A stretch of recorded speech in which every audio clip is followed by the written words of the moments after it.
पाहत आहोत जनकार्य न्यूज, जनतेच्या न्याय हक्कासाठी लढणारं एकमेव न्यूज चॅनल जनकार्य न्यूज।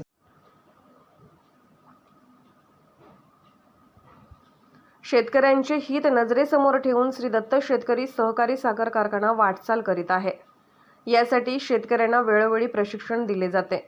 खते बियाणे देऊन त्याबाबत तज्ज्ञांमार्फत सल्ला दिला जातो। ऊस उत्पादक शेतकऱ्यांच्या शेतातील माती पाणी कारखाना मोफत तज्ज्ञांमार्फत तपासतोय। त्यातील उणिवाबाबत मोफत सल्ला दिला जातोय।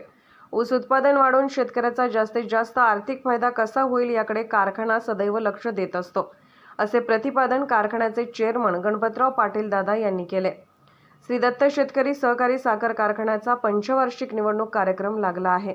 त्याच्या प्रचारार्थ चेअरमन पाटील कुरुंदवाड येथील ऊस उत्पादक शेतकरी सभासदांच्या मेळाव्यात ते बोलत होते। अध्यक्षस्थानी माजी नगराध्यक्ष रावसाहेब पाटील होते। व्यासपीठावर माजी नगराध्यक्ष रामचंद्र डांगे, कारखान्याच्या संचालक श्रीमती विनया घोरपडे, माजी उपनगराध्यक्ष जवाहर पाटील, काँग्रेसचे शहराध्यक्ष विजय पाटील, राजू प्रधाने आदी उपस्थित होते। चेअरमन पाटील म्हणाले, श्री दत्त कारखान्यावर चांगल्या प्रकारचे कंपोस्ट खत तयार करण्यात येत आहे। ते शेतकऱ्यांना 800 रुपये दराने दिले जाते। भाजीपाला उत्पादकांना मार्केट उपलब्ध करून दिले जाते।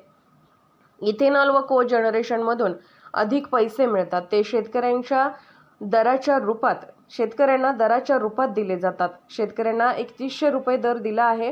कामगारांचा पगार 10 तारखेला दिला जातो। तसेच ऊस बिले 14 दिवसात शेतकऱ्यांना दिली जातात। कारखान्याने क्षारपड जमीन सुधारणा प्रकल्प हाती घेतला आहे। 25,000 एकर क्षारपड जमीन आहे। त्यातील 10,000 एकर क्षारपड जमीन सुधारणा केली आहे। त्यातील 5,000 एकरावर सध्या ऊस पीक आहे। शेतकऱ्याची शेती हा त्याचा आत्मा आहे। शेती सुधारणा करणे हा ध्यास कारखान्याने घेतला आहे।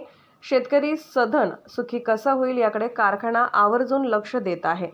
अध्यक्षपदावरून बोलताना माजी नगराध्यक्ष रावसाहेब पाटील म्हणाले, श्री दत्त शेतकरी सहकारी साखर कारखान्याचे चेअरमन आप्पासाहेब उर्फ सारे पाटील यांनी चांगल्या पद्धतीने कारखाना चालवला होता। त्याचीच पुनरावृत्ती गणपतराव पाटील करत आहेत। कारखाना चांगला चाललेला आहे। चांगला चाललेला कारखाना समजायला विरोधकांची योग्यता पाहिजे। विरोधकांना हजारो रुपयांचा कारखाना चालवता येत नाही, ते 300 कोटी रुपयांचा कारखाना काय चालवणार, असा प्रश्न उपस्थित केलाय। यावेळी रामचंद्र मोहिते, चंद्रकांत जोग, रमेश भुजुकडे आदींनी भाषणे केली।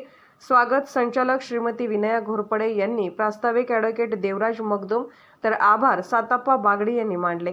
यावेळी विजय भोसले, गणेश बागडी, उमेश कर्नाळे, हेमंत आवटी, सचिन मोहिते, अभिजित पवार, प्राध्यापक सुनील चव्हाण, प्रफुल्ल पाटील, महादेव माळी, धोंडीराम मगदूम आदी उपस्थित होते।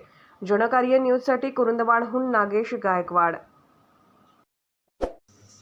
जनकार्य न्यूजला लाईक करा, शेअर करा आणि सबस्क्राईब करा।